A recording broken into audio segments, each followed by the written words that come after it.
இவனுக்கென்று காத்திருக்கிற ஒரு அபிஷேகம் கோவிலே நிரப்பப்பட்டு அது எங்கே இருக்கிறது? அது எங்க இருக்குதுங்க?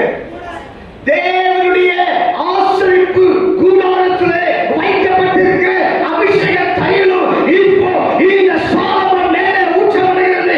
இவை எந்த ஸ்ட்ராட்டஜி ஃபாலோ பண்ணல, எந்த நுணுக்கத்தை ஃபாலோ பண்ணல, எந்த யுக்தியை ஃபாலோ பண்ணல, அபிஷேகத்தை ஃபாலோ பண்ணான். ஹalleluya. நீ ஸ்ட்ராட்டஜியை யூஸ் பண்ணா, யுக்தியை யூஸ் பண்ணா, உன் டாலண்ட்டை யூஸ் பண்ணா ஒரு கருத கூட மிச்சாது. ஆனா அபிஷேகத்தை ஃபாலோ பண்ணா, அபிஷேகத்தை ஃபாலோ பண்ணா உனக்கு தேவன் எல்லாவற்றையும் கொடுப்பார். ஆமென். ஹalleluya. ஹalleluya. நீ அபிஷேகத்தில் நிறைந்து பார். நீ அந்நிய பாஷை பேசி பார்.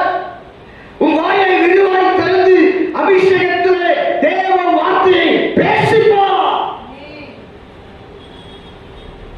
உனக்கென்று கர்த்தர் ஆத்துமாக்களை கொடுப்பார். உனக்கு தேவன் என்ன தரிசனம் வைத்திருக்கிறாரோ